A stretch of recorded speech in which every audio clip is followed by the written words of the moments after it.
Hello and welcome to the Failsafe Fitness Golf Show. It is episode number 26. My name is, as always, Michael Joshua. I am the owner of Failsafe Fitness Limited. Welcome to the show. If you haven't listened before, again, big welcome. Thank you for finding us. If you do like the show, please like, subscribe, and share. Over the next sort of 30 minutes or so, we're going to get into a little bit of golf news. We're going to talk about what's been going on with Failsafe this week in terms of golf performance, personal training, strength and conditioning, and of course the nutrition and weight management services that we offer. And also we're going to get into a little bit of golf news. And the main topic of the show is how your nutrition can help you with your golf. And that is going to be a key thing that I've seen and spoke to a few of my clients on over in recent weeks, especially now the weather's changing. And here in the UK, we actually get a little bit of sunlight. So let's get into the show, shall we? First things first. Again, I'm going to apologise for the previous weekend. Circumstances beyond my control. There's an extra event going on at Himley, so parking, etc., was always going to be a bit of a pain in the ass. So the Failsafe event had to be put on the back burner. I will be, if you're in the Facebook group, not the Facebook, on the WhatsApp group. I will also put it out on Facebook and Instagram as well. Get in touch, give me some dates. I'm going to give an option of 2 or 3 dates inside the next couple of months that are going to be available to me.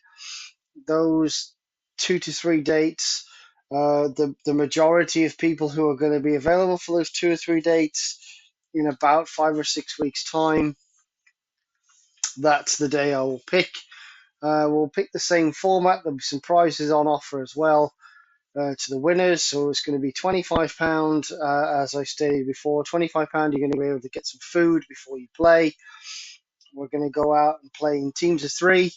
The best score on the whole goes towards the team score, and best overall round will win the individual competition, and there will be a team competition as well.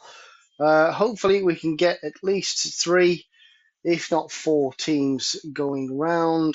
So we're looking for about anywhere between sort of 9, 12, 15 people max, which will give us an hour's worth of tee times. I will be along for the ride too.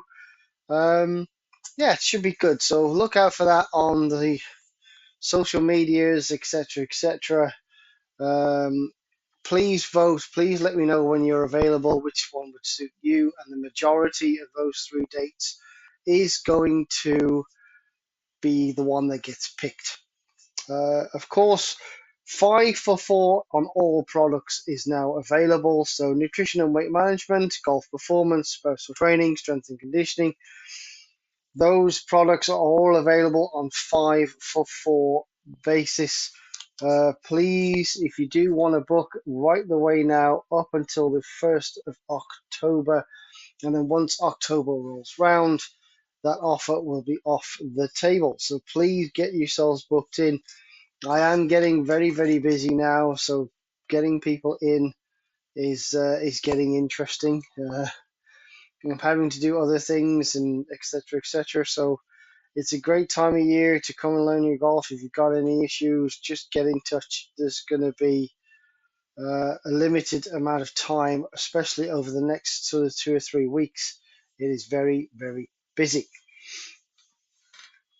Let's get into the big boy and girl news, shall we then? So, PGA Tour this week, PGA and DP World Tour. There are 2 events running side by side. One of them, of course, is the Genesis Scottish Open. Rory McIlroy defending, and of course, we'll have Bobby Mack going for the first Scottish player to win the Scottish Open. Narrowly finished second, picked up his first PGA Tour win this year, earlier in the year. I'm sure he'll be looking to find continue that fine form at the Genesis Open a week before the actual Open this week. Also running alongside that, there is the ISCO Championship, which I believe is in Kentucky, in America. So the people who haven't qualified for the Scottish Open, I think they'll get one last chance that the winner of that event gets a place in the Open uh, this week, and that goes for both DP and PGA tours. LPGA and LET, it is the big one. It is the Mundi Evian Open. So basically, this is a massive. It's one of the majors for the LPGA Tour and LET Tour. So it's going to be very interesting to watch. It was a great event last year. It'll be a fantastic event to watch again this year. And of course, Live Golf are in Spain this week, the week before the Scottish Open. Live are in Spain, so the guys that have qualified for the Open, i.e. the likes of Bryson DeChambeau, Brooks Koepka, Phil Mickelson, so on and so forth, are literally a couple of hours away on a plane for the week after this one's open. But they are in Andalusia, Spain. So a few tours coming together this week. Obviously, Open next week is going to be a massive one. We'll get into that a little bit next week as well. I'll give you a couple of my betting tips as well. Uh, we shall see what happens. News time then. So, a couple of things crossed my path this week. The first one was the Golf Channel's Eamon Lynch has sounded off about Jon Rahm ahead of this year's Open at Royal Troon. With the Open Championship going to be in North Ayrshire next week, but obviously the Spaniard will be playing in the Live Golf event in Andalusia, Spain. It's been a topsy-turvy major season that has seen Rahm finish tied 45th at the Masters. He missed the cut at the PGA and withdrew from the US Open. But Lynch has said his move to Live Golf has been detrimental to his game, not his wallet. I know he withdrew from Pinehurst with a foot injury, but he's been of competitive irrelevance in the major championships so far this year. At least Brooks Koepka over the last 2 or 3 years has been competitive, uh, consistently competitive in the Opens. No, this is a guy who won the Masters last year, contended in the other two major championships, which was such a massive storyline when he left to go to Live. And this year he just hasn't happened. He hasn't won on Live yet. And you'd think he'd have a chance to warm up for his final major, but he's actually going to be at Valderrama in Andalusia, Spain, playing on the Saudi tour rather than going to the Scottish Open. But he didn't qualify for the Scottish Open, so Lynch is a bit there. What are your thoughts on this? I mean, I love Jon Rahm. I do miss not seeing Rahm on tour. I think he had something special. He was a great player. I think since he has gone to Live, his form has been a little bit downbeat. And not having won on Live, apart from in the team event, I don't know. Because on the flip side of Jon Rahm, you've got a certain player that won a couple of times on the senior tour,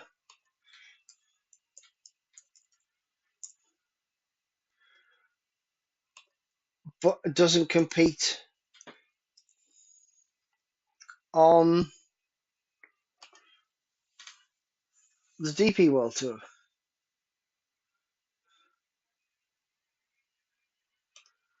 It was a crazy, crazy, crazy year when Liv kicked off, and when Liv managed to get Ram last year, I was quite surprised.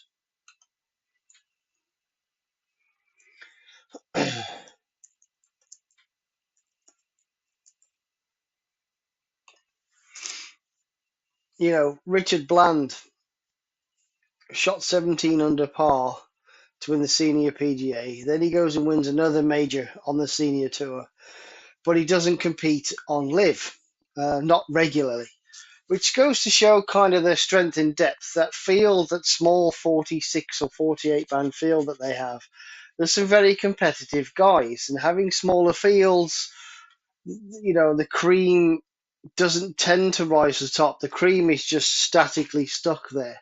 So the top 20 in the live department are really, really, really good, and they're just stuck, which is why the likes of Poulter and Westwood are stuck outside that top 20, top 25, because they just don't compete with the guys at the high end of that table.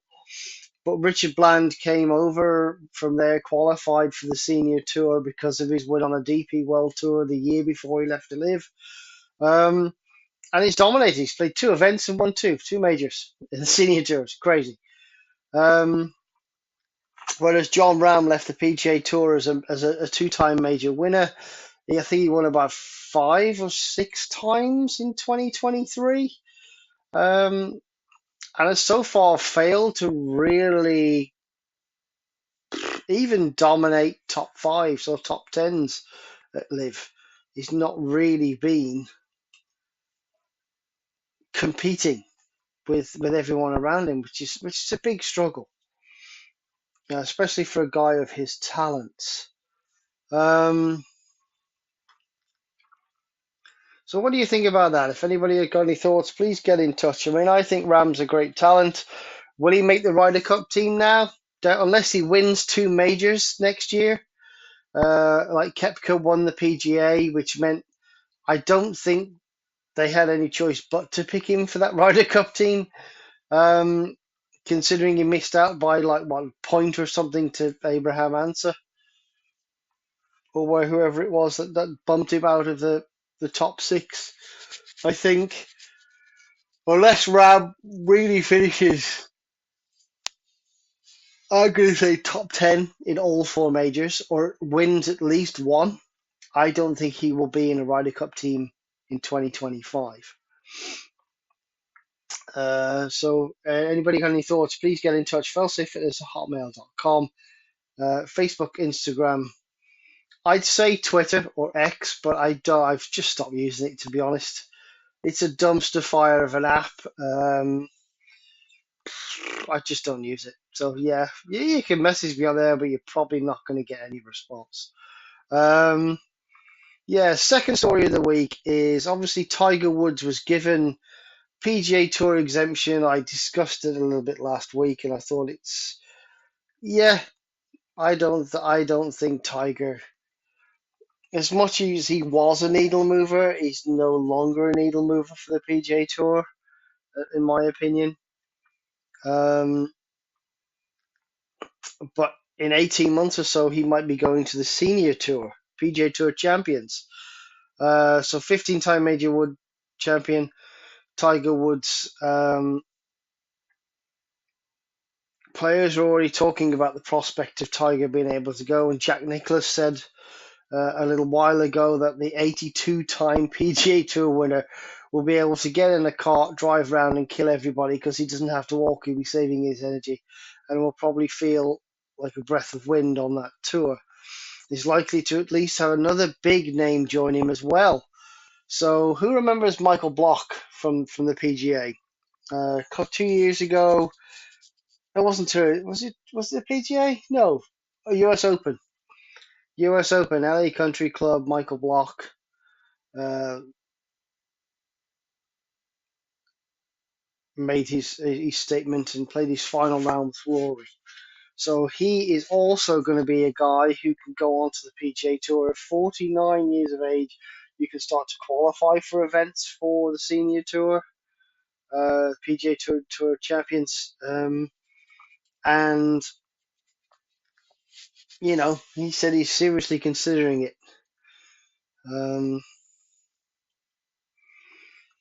Steve Stricker was one of the guys who's run most successful on the Champions Tour. A strong advocate of the move,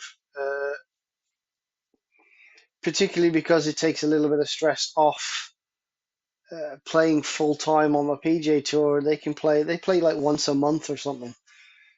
I know they've probably got about, I think about 15 or 20 events a year. So it's just over one every 3 weeks. And then if Tiger can get round on that on a cart and then play once a month on the PGA Tour, so you're still getting in about 15 to, well, 20 to 25 events a year. That'd be fantastic. So if you go on a cart in one, walk another, I'm pretty sure a lot of people want to see that.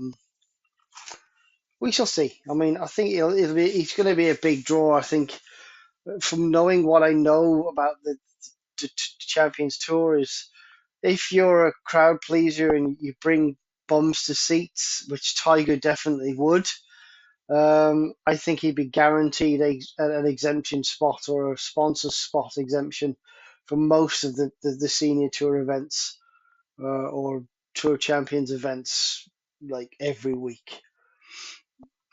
Let me know what your thoughts on that as well. And the final one for this week um, is again going back to Live. It's something that I saw. So, tour winner makes joining Live Golf number one priority. So, a big shape-up is expected at Live before the 2025 season.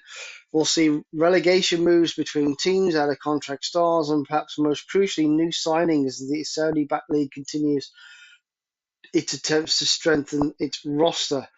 And for one player, uh, John Catlin has had a taste of what Live has to offer and standing as an alternative for Charles Howell III on Bryson DeChambeau's Crushers Golf Club um, at events at Houston and Nashville. Um, he also delivered two, posting finishes of tied 24th and tied 7th, and he'll be back again filling in a temporary role next week at the Valderrama. He now wants to make his move permanent. The American has a great chance where with the leader of the International Series rankings on the Asian Tour earning an automatic spot in next year's Live roster. After back-to-back wins at International Series in Macau and the Saudi Open, Catlin is now in second spot in the rankings behind Liv's Carlos Ortiz and is in a strong position to lock up a spot on Live for 2025. He banked a whopping $745,000 in prize money across his just two Live starts, but has been pressed more than just the purses on offer at the 54-hole events. He said, I love playing the golf with music. Whenever I'm playing at home with my friends, we all have music on. It's nice to get that vibe back. Um, the team part is really awesome. Nowhere else do we have anything of its kind. So the chemistry and the team camaraderie, I feel like that helped me make the transition a little bit easier. I've been a pro for 11 years. I've played pretty much on every tour in the world.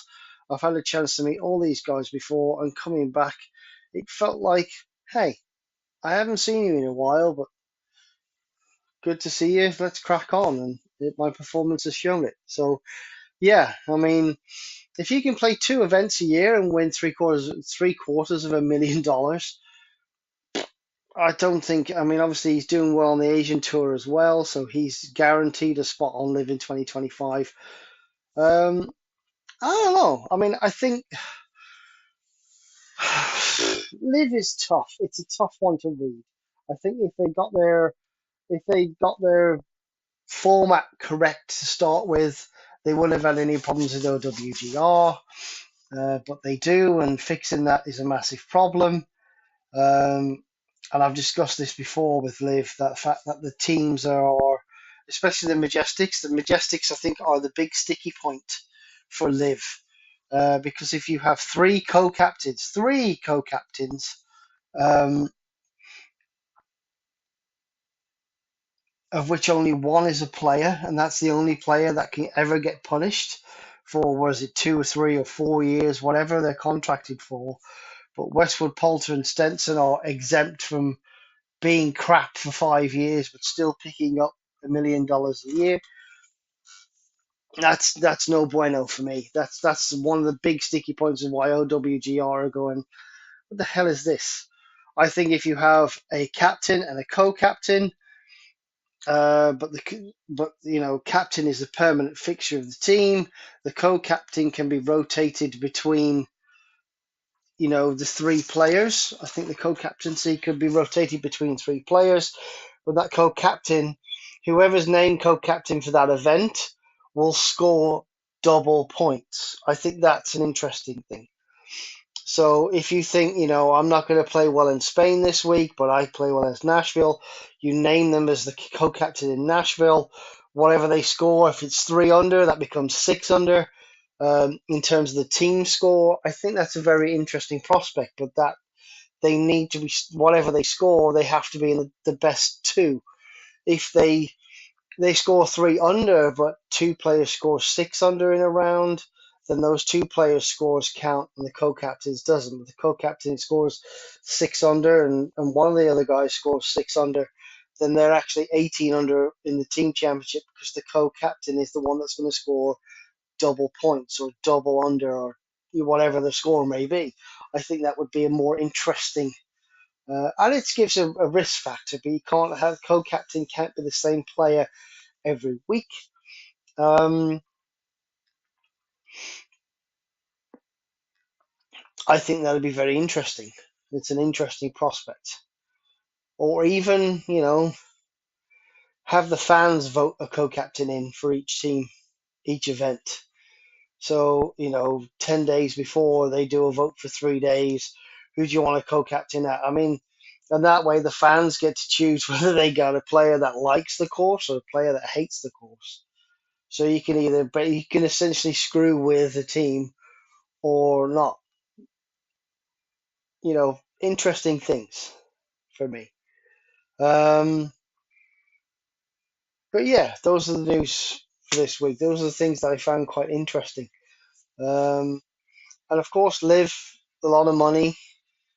Uh, and I think if you're competing in the top 10, top 20 in the Live event, you're a decent golfer, a potentially world class golfer. But if you're languishing, 30 plus, you're either hanging on for some cash or you're not performing on the PGA Tour, and you're certainly not performing on Live, because the less players you got to compete against, the less chance of you being competitive, I think.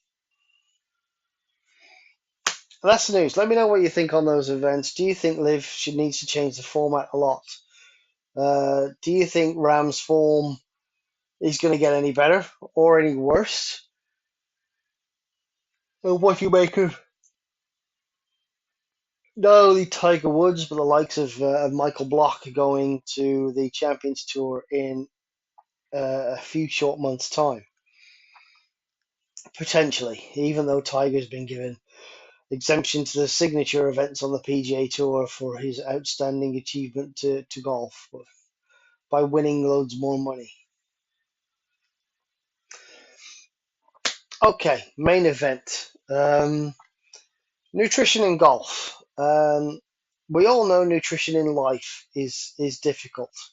Being able to navigate the issues of processed food, non-processed food, meat eating, vegetarian, vegan, all that. It's just a minefield. I know that as a nutrition and weight management specialist, personal trainer, just eating on a daily basis is a minefield. Um, the diet you can put together for someone might not work. The diet you put together for someone else might work for someone else and not them. But for me, I've always gone with carbs needs to be 3 grams per kilogram of body weight protein needs to be at least a gram, if not 1.5 grams per kilo of body weight. So, for instance, you weigh 100 kilograms, you're going to eat 300 grams of carbs, you're going to eat 100 to 150 grams of protein a day, and you're going to take on board, I would say, somewhere between a half and 3/4 of a gram of protein, of fat. So you can look at 300 grams of carbohydrates, you can look at 100, 150 grams of protein, and then you're going to look at 50 to 75 grams of fat in your diet. And if you look at that as individuals, if you look at that as your main macros, then you add in, you've got your salads and your carbs, fruits and vegetables on top of that, that's a lot of food. That's 400 grams or so, 400, 425 grams of food a day. That's a lot. That's half a kilo a day. But eating that much for your body weight is going to be sufficient to keep you sustained. And as long as you're getting enough protein and you're getting enough colorful fruits and veggies, you're probably going to feel pretty great. You're probably going to poo a lot, but you're probably going to feel pretty great. That's general life. But in sport,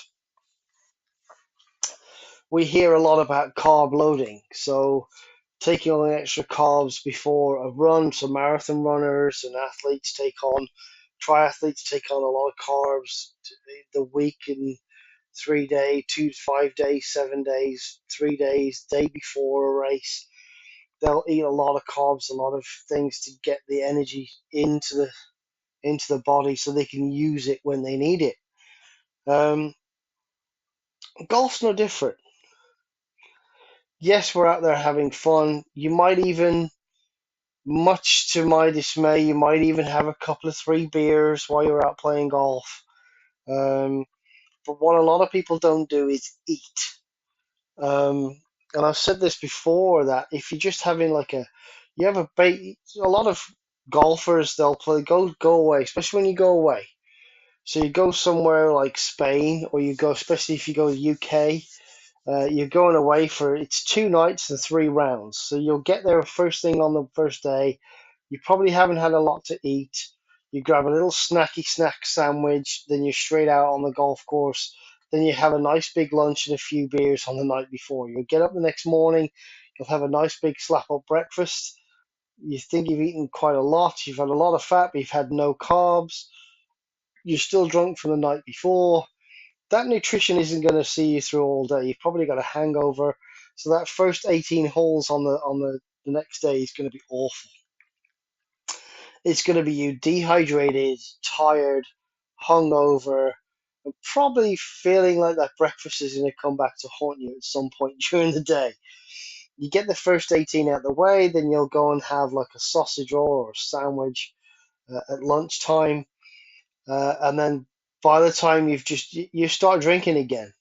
And once you've had 2 or 3 beers on the afternoon, lunch, you're feeling good. You want to carry on, but still got no carbohydrates in your body. Your electrolytes are shot to hell. You're then back to seeing, by the time you hit the ninth hole, you're probably seeing 2 balls. You're feeling a little drunk. Uh, and your golf isn't doing you any favors. Your moves is just causing you to drink more. And you're just playing worse. It's a vicious cycle. So, I'm up for everybody having a good time, but you can't blame your drinking on your bad golf, because the drinking is the reason why you're playing bad golf, because you're making bad decisions. Not just about the way you're playing, but what you're eating. So, nutrition on course for me. Quite simply, your nutrition starts before. I mean, I normally get up, I have a pancake, bacon sandwich, and maybe some cereal to go with that, like a porridge. So if you're up for one of these trips, what you want to do is go and get yourself a nice Have a nice small breakfast if you're having one of those. Some pancakes and maybe some porridge. The porridge is going to burn off nice and slow, going to keep you satiated for quite a while. The fat in your little small breakfast is going to also help you take on board some vitamins and minerals. If you have pancakes, great, wonderful eggs, nice high protein, also going to keep you going. But don't forget, have a couple of rounds of toast with that as well. Those carbs are again going to give you a little bit of an energy boost straight away, and they're going to burn off slower as you go through your round.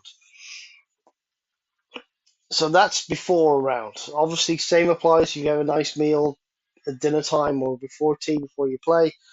Make sure you're taking on board at least 30 grams of protein. You want 50, 60 grams of carbs at least minimum, and a little bit of fat to help you get through the round and help you use the fuel that you're putting in your body.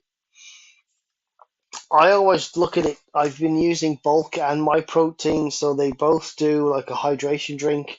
My protein also do some clear whey protein shakes. So you just pour them into a bottle of water, and they'll taste like there's like a peach tea, things like that are going to be nice and simple. So you got 15, 20, 30, 25 grams of protein in a water bottle. You can sip that on the way around. It's going to keep you topped up, give you some energy.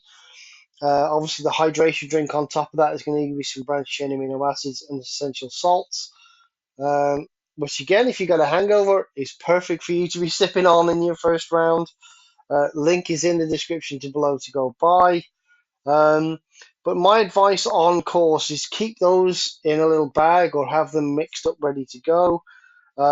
If not, get yourself a bottle of water and a bottle of Lucasade. So you need four of those. You need two waters, two Lucasade, and every time you go onto a tea, you sip some water and some Lucasade. So the Lucasade is going to give you some glucose to keep you going, and the water is just going to help you keep hydrated as well. Obviously, having a hydration drink and a protein shake is going to exponentially increase your ability to perform. Um, and keeping in your bag something like a flapjack or a protein bar as a snack is also, 1 per 9. So you want to be start eating that probably a couple of holes in. Just take a bite on every other tea. So you've got a couple of flapjacks and a couple of flapjack and a protein bar in your bag, and that's just going to keep the energy levels up and high. So you're not going to dip. Um, Something like a naked bar, a very good choice. And like I say, protein shakes, if you've got a couple of things, you can make them up ready, great, perfect. Um,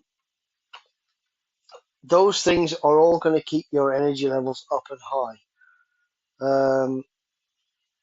Too many times I'll see people, well, I haven't had any breakfast, but they're sipping 2 or 3 cans of beer on the way around. Then they'll come off after 9 holes. They will snaffle down like a bacon sandwich or a sausage sandwich, and then they'll have another couple of beers and play another 9 holes. But they're not playing well, because they've now had 4 beers. They haven't really eaten any. They've eaten some protein, a bit of fat, but they've got no carbs in their system apart from the sugar from the beer, and that's gone straight to their head. So the decision making, they're always looking at the hero shot, and there'll always be one guy in your group doing this. Trust me, there is. Um, So yeah, just be sensible about your nutrition, because if you can keep your energy levels up high, keep the Lucasade flowing, keep the protein bars or the flapjack going into the system, you're going to keep that energy level consistent all the way through your round. Um, and it can have a massive effect, not only on the decision making, because we all know when you're hungry, you're just thinking about, I really want something to eat. I want a sausage roll, I want a bacon sandwich, I want this, I want that. You're not thinking about, I've got 135 to the front of the green, it's 160 to the back. I can hit 8 iron, 135, land it short, pins towards front, whatever. Or I'm just going to hit 7 iron smooth, pitch on the front of the green, hit the middle of the green. You're not thinking about any of that. You're just thinking about, I'm hungry. And we just can't concentrate. So please, please, please, please, please use the links in the descriptions below. Buy yourself some protein bars, some ready mix protein drinks. I mean, even something to the likes of a Huel drink. So we all know Huel now. If you don't, they're a sort of food and drink company that have brought out high protein shakes. They're kind of meal replacements, a little bit like Y food. Um, Something like that in the bag to sip on while you're going around is really, really, really going to help. I mean, in the summer, you're probably going to want to chug that down in the first two or three holes. Uh, because if you don't, by the time you get to the turn, by the time you get to about eight, nine, well, I'll probably say by the time you get to the 12th hole, that thing's going to be warm and it's going to be disgusting, which is a problem with having protein drinks, but hey, it is what it is. But if you have something like a hydration drink or a BCAA that you can buy from either MyProtein or bulk, at least that's going to keep you hydrated. It's still going to taste great. And you just add it to water. It doesn't need to be in milk. Just add it to water, and it will keep your energy levels and your protein levels up high as well. So when you perform, so yeah, please when you're out on course, consider taking something like a nice chicken salad sandwich or something high protein on the golf course. Some fruit and nuts are great to snack on, a little handful of nuts every couple of holes. Um, Protein bars and flapjacks, again, all available from MyProtein or bulk. And keeping yourselves with a couple of bottles of water and a couple of bottles of Lucozade, taking a sip of each on each tee. It's just going to help you hydrate, help you clear your mind, and I know it's going to be a pain. A lot of people, I've done it before now. I've literally got to 4 or 5 holes in. I've got 4 bottles in my bag, and I haven't even opened them. I'm too busy enjoying the golf and playing okay, and then all of a sudden my energy levels will dip a little bit.